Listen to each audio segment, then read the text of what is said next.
This guy has so many awards when it comes to the world of computer science and machine learning and engineering.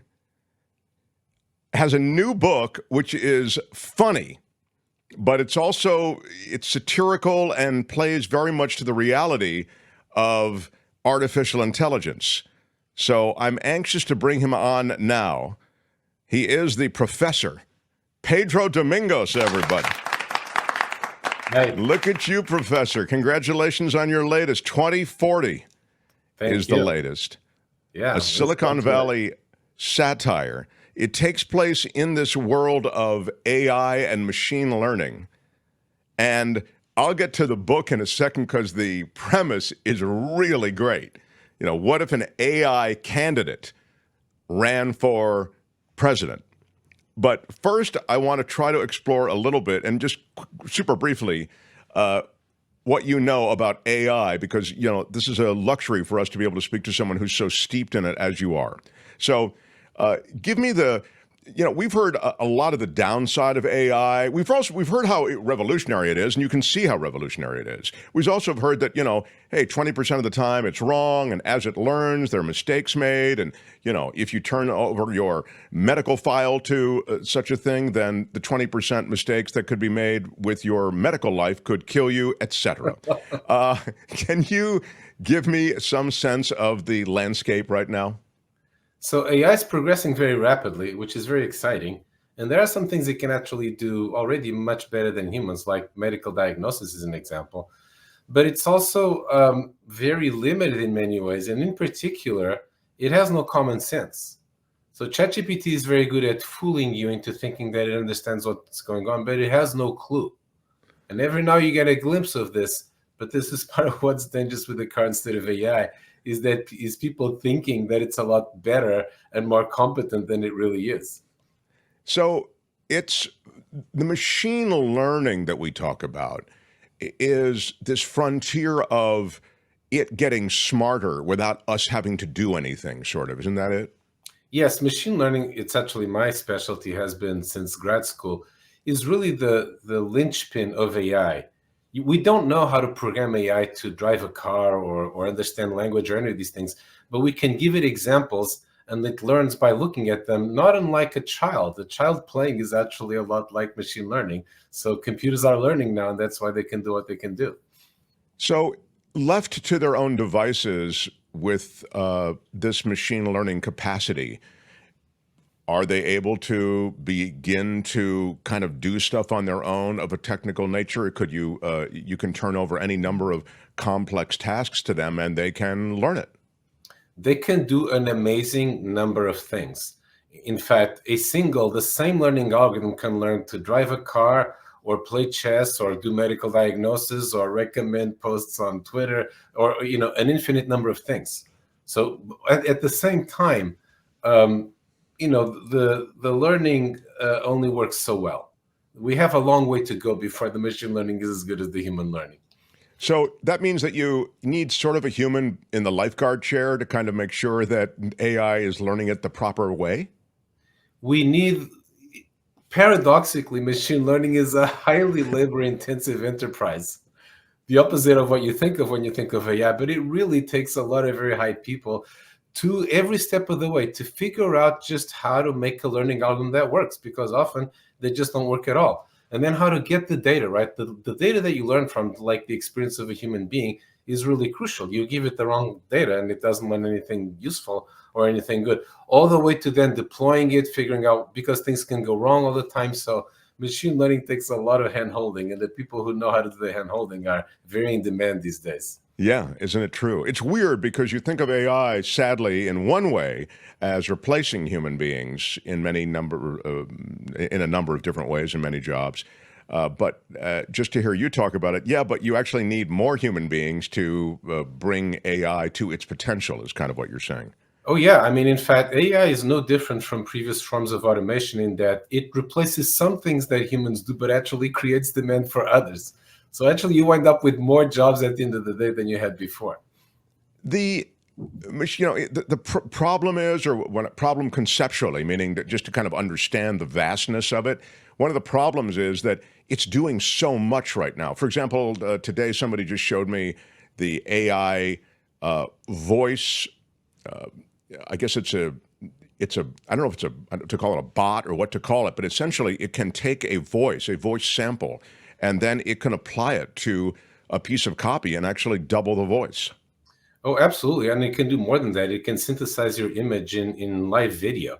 For example, there's a machine learning AI generated debate between Trump and Biden that is actually pretty realistic. There's a few glitches, but we'll get over those pretty soon. Yeah, no, that's it's so you have that coexisting with, as you've suggested, sort of being able to cull medical records for diagnoses and prognoses, and you just see the vastness of what AI can do, and so to your story, this story is a satire on one level of what could happen in 2040 if an AI were to be involved in the political forum. Maybe you can take us through what actually the plan would be, at least the plot points. But in a way, it feels as though AI is already entering the political sphere, in that a lot of the gaming out of political strategies is being done in AI kind of way.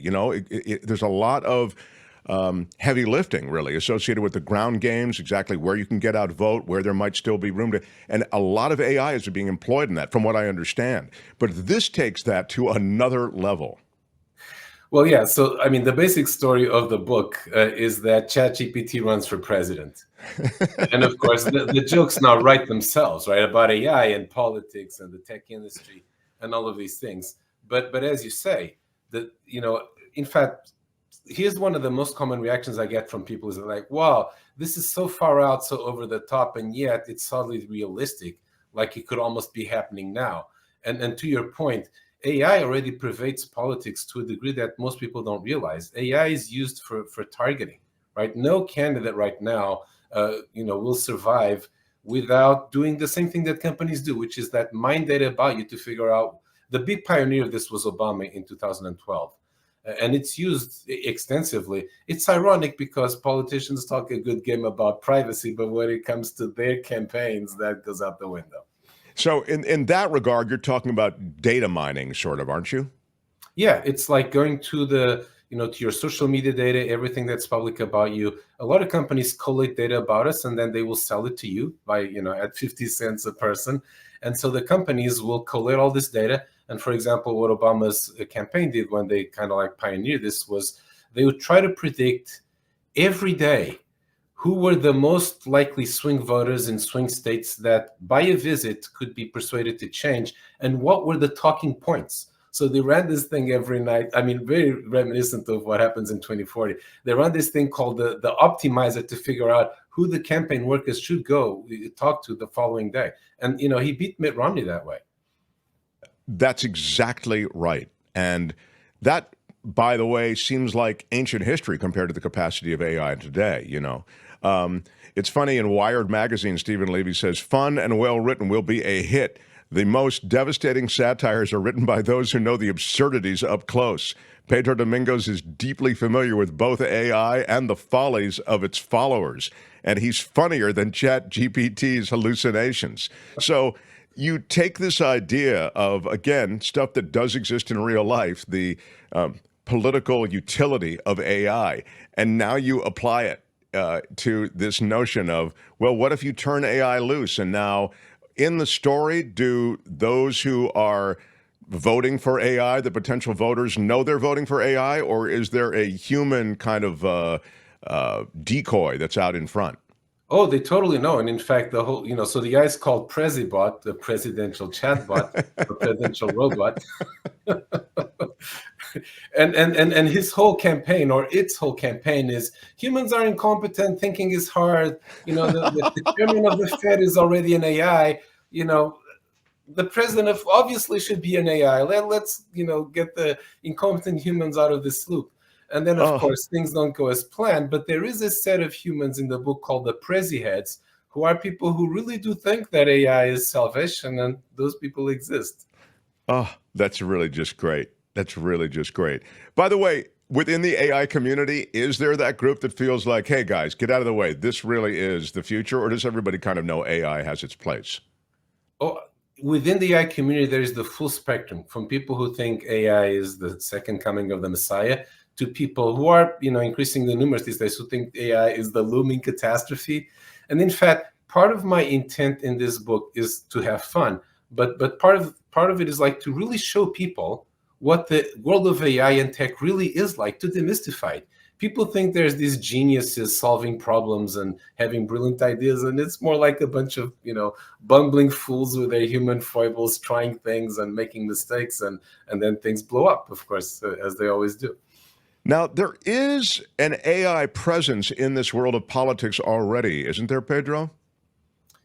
Well, there are a I mean, number of we mentioned the data mining, but I'm talking about the absurdist thing. I'm just looking at my notes, for example, that the synthetic party, an AI ran for mayor in Tokyo. Is this? I mean, this is real, right? This year, an AI ran for mayor in Wyoming. I mean, these are real things, correct? Not just out of our story. No, this is mind-boggling, but it's true. And in fact, I decided I had to hurry up and publish this book before it was outdated. Yes, an AI ran for mayor in Tokyo and placed third. And there's an AI running, for mayor of Wyoming right now. Now, and various others like this. An AI ran against Putin a few years ago. There's the synthetic party, et cetera, et cetera.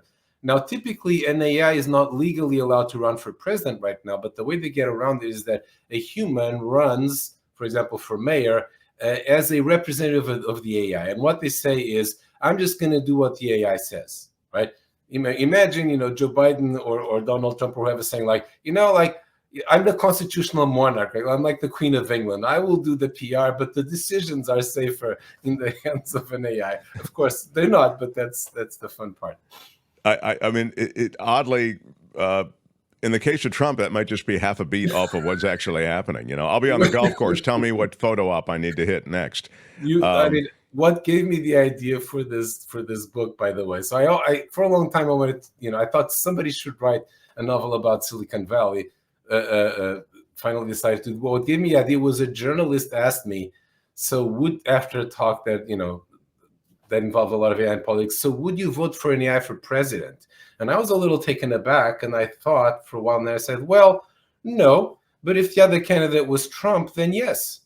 So, if the human candidates are bad enough, then the AI, for all its limitations, start to look like. Well, I'd vote for a ham sandwich if the other candidate's Trump. So I don't know, but anyway, I take your point. I mean, look, I just love this idea, and clearly the entire community of engineers and computer heads have also embraced it, in addition to the literary community. So in 2040, an AI candidate running for president, could it happen? It's told in a funny and also a well-researched way, because Pedro Domingos, this is his world. So we're going to have a link to the book underneath this conversation that people are watching right now. And I'm looking forward to hearing good things from you. Will you come back and visit again, and we can talk AI and anything else you're working on? Of course, once an AI is president, I can come back and analyze what's going to happen. Put the website up there again, will you please, Kevin? The website again is 2040novel.com. Again, the book is 2040. So 2040novel.com. Again, Pedro Domingos, the author of 2040, a Silicon Valley satire. Pedro Domingos, it was a pleasure to meet you, and I look forward to the next time. Hi, it's Mark, and I thought that was great. Hit the notification bell. You'll know whenever there's a new video being dropped, and please subscribe to our channel to help us save the universe.